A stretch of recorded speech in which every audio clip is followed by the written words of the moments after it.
అందరికీ నమస్కారం అండి. మన నాగా డివోషనల్ ఛానల్ అండ్ బ్లాగ్స్కి స్వాగతం అండి.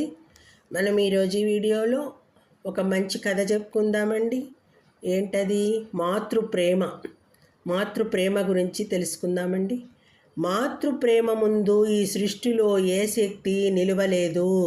శివాజీ రాయగఢ్ కోట శత్రువులకు అభేద్యంగా కట్టుదిట్టంగా ఉండేది. ప్రొద్దున 6ంటికి తెరచిన కోట తలుపులు రాత్రి 9 గంటలకు మూయబడతాయి.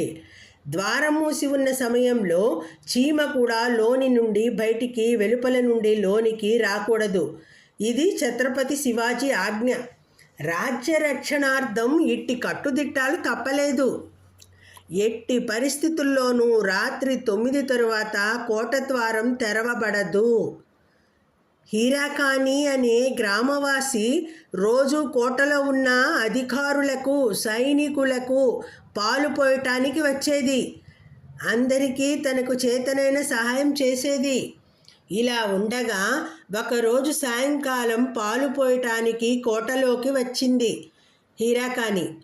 ఒక సైనికుడి భార్య ప్రసవ వేదన పడుతున్నదని తెలిసి అక్కడే ఉండి ఆమెకు సహాయం చేసింది.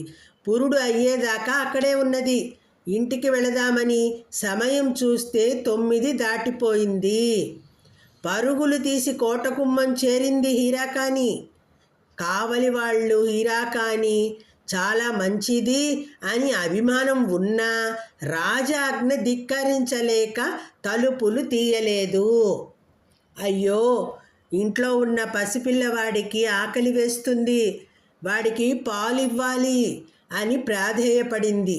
హీరాకాని మీద జాలిపడిన కావలి వాళ్ళు, తల్లి, రాజాజ్ఞ మేము మీరలేము. ఈ ఒక్క పూటకి ఈ సైనికుని ఇంట్లోనే పడుకో. ఉదయం అవ్వగానే నిన్ను మేమే స్వయంగా పంపిస్తాము అని ఊరడించినారు. మరునాడు ప్రొద్దురాగానే కావలి వాళ్ళు హీరాకిని వెతకసాగారు.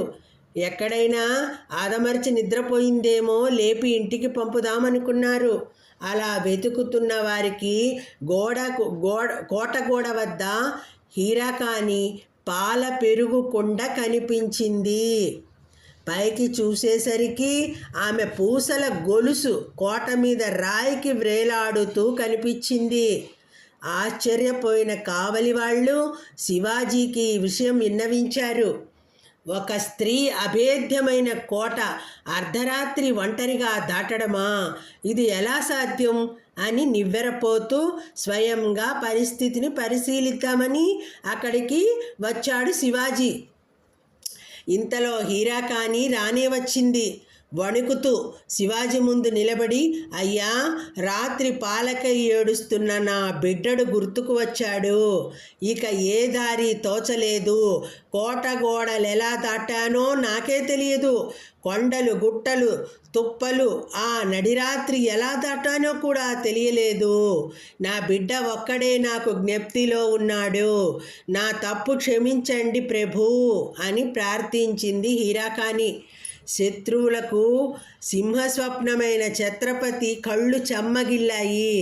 హీరాకానికి అందరూ చూస్తుండగా సాష్టాంగ వందనం చేశాడు. అమ్మా, మాతృప్రేమ ముందు ఈ సృష్టిలో ఏ శక్తి నిలువలేదు. ఇక ఈ కోటగోడలెంత, ఇక్కడ కట్టబోయే బురుజుకు నీ పేరే పెడతాను అని ఆమెను పంపివేశాడు.